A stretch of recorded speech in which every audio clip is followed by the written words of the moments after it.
you will learn about Sathyagraha, its ideals and successful implementation by Mahatma Gandhi.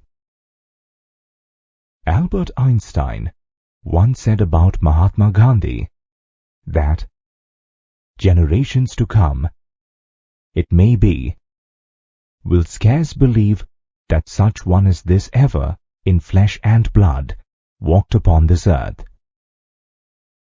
It is indeed unique in history how Gandhian tools such as Sathyagraha and non-violence shattered the confidence of the mighty British Empire. After coming back from South Africa in January 1915, Mahatma Gandhi infused a new life into the Indian freedom movement. He had successfully used Satyagraha and non-violence for mass agitation to combat racism in South Africa. Now, what exactly does the word Satyagraha mean? It is made up of two Hindi words, Satya or truth, and Agraha, meaning appeal. So, Satyagraha literally means an appeal for truth.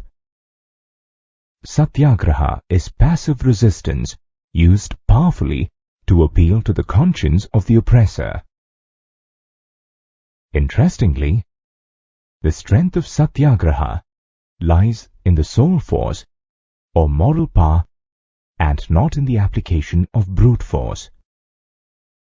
Mahatma Gandhi had rightly stated, "It is certain that India cannot rival Britain or Europe in force of arms." The British worship the war god, and they can all of them become, as they are becoming, bearers of arms. The hundreds of millions in India can never carry arms. They have made the religion of non-violence their own. Mahatma Gandhi successfully organized Satyagraha movements in different parts of India. In 1916, he visited the poor peasants of Champaran district in Bihar.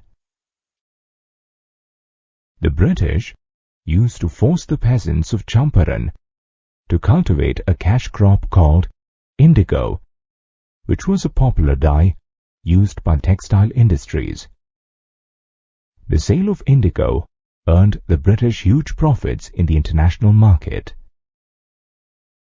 Apart from the oppression meted out to them and meager wages, peasants could not use the land used for indigo cultivation for any other food crop.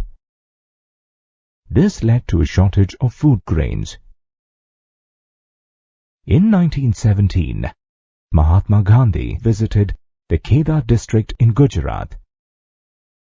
These villages were also stricken with poverty and social evils. Kheda had seen a terrible famine, and people were demanding waiving of taxes. The British government, however, made matters worse by increasing the taxes. Mahatma Gandhi, along with Sardar Vallabhbhai Patel, garnered mass support and organized a Satyagraha against the tax burden. Another Satyagraha movement was organized by Mahatma Gandhi in Ahmedabad in 1918 to support the demands of the cotton mill workers. The dispute had developed after the mill owners withdrew the special allowance given to the workers for working during the plague epidemic.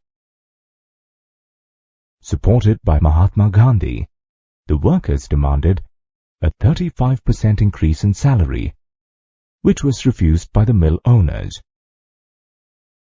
Mahatma Gandhi then organized Satyagraha protests and strikes with the laborers. After days of protests, mill owners relented and granted a 20% increase in salaries along with other medical and educational benefits. Successful implementation of Satyagraha motivated the Indians and also paved the way for the other nationalist movements in future. You have now reached the end of the module on Satyagraha, its ideals and successful implementation.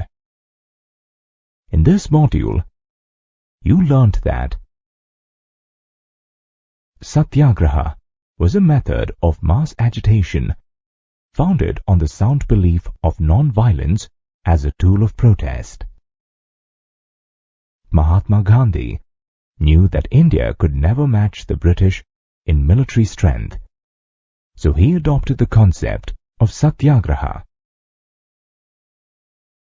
Mahatma Gandhi successfully organized Satyagraha movements in Champaran in Bihar and Kheda and Ahmedabad in Gujarat.